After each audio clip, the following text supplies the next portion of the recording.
Pag narinig mo ang salitang branding, ano ang naiisip mo? Logo? Kulay? O baka naman slogan? Pero alam mo ba, branding is so much more than that.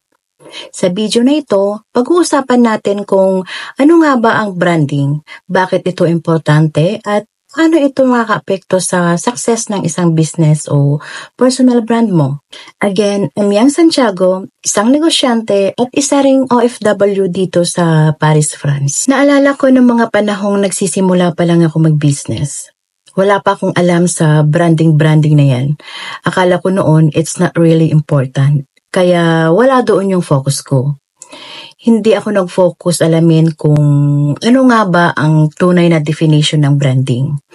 Akala ko noon basta may pangalan ka at may logo ka, that's branding na. Pero nung dumating na ako sa realization, ba't nga ba may mga business na nagle-level up? Bakit hindi ko madala doon ang business ko?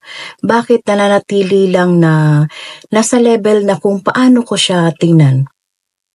Doon ko na-realize na sobrang halaga pala ng branding at hindi ako tumigil kakaaral hanggang sa nagkaroon ng seminar ang business group na kinabibilangan ko for almost 7 years. Hinimay-himay ang bawat detalye ng branding. Doon ko napagtanto na ang dami ko parang nasayang na opportunity. Kaya ngayon, nagbago ang lahat. Na-resolve ang mga problems na matagal ko nang inaaral at ready na rin akong magkaroon ng level ang aking business. So ano nga ba ang branding? Bakit madami ang confused dito? Branding is how you shape the perception ng business mo sa mind ng customers mo. Hindi lang ito tungkol sa logo o visual. It's the overall experience na nararanasan ng mga tao when they interact with your brand.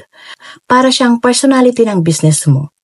Kasama dito ang tone of voice, customer service, mission at pati packaging mo. For example, kapag narinig mo ang Jollibee, hindi lang pagkain ang naiisip mo. It's a joy, family bonding at yung comforting feeling ng bida ang saya. That's branding. The key elements of branding. Ito yung main components na bumubuo sa isang malakas na branding. Visual identity. Ito yung logo, kulay, typography, at packaging mo. First impressions matter. Kaya visual are so important. Brand voice and messaging. Ito ang paraan kung paano ka mag-communicate. Friendly ba? Formal or playful? Consistent and tone build trust. Customer experience. Mula sa website mo hanggang sa customer service, bawat interaction ay bahagi ng branding mo. Mission and values. Ano ang paninindigan ng brand mo?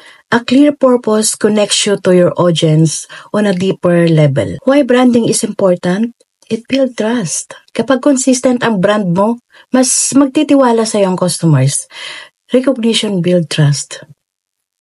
It differentiates you. Sa dami ng competitors, branding ang nagiging edge mo para mapansin ka. It drives loyalty. Hindi lang products ang binibili ng tao.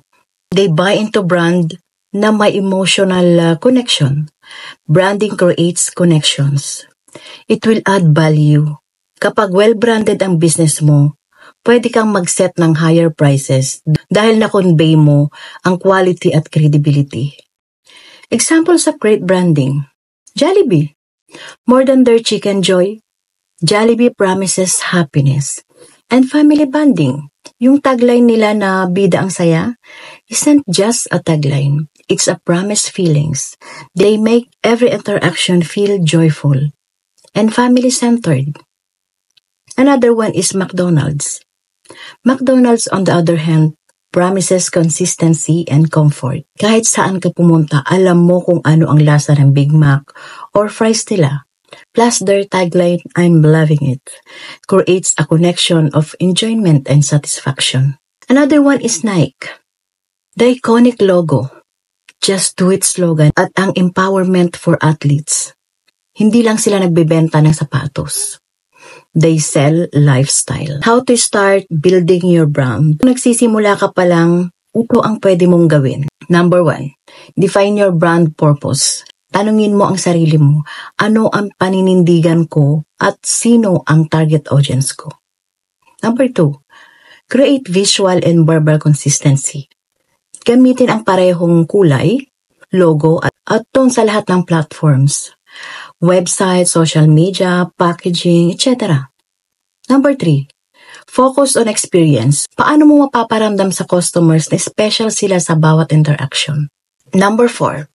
Evolve with your audience. Mag-adapt sa pagbabago ng market habang nananatiling true sa core values mo. So branding isn't just about logos and colors. Ito ay tungkol sa feelings na binibigay mo, trust na binubuo mo, at kwento na ikinukwento mo. I believe branding is the heart of every successful business. It's how you connect emotionally with your customers, how you build trust, and how you create a lasting impact. A strong brand isn't just about what you sell. It's about what you stand for. Kung nagsisimula ka ng sarili mong brand at nag-iisip na mag-rebrand, start with these fundamentals. Tandaan, ang brand ay higit pa sa isang business. It's a promise you make to your customer. At kung sa tingin mo nakatulong sa'yo ang video na to, please comment down below. Pa-like na rin and subscribe. Thank you! See you in the next vlog.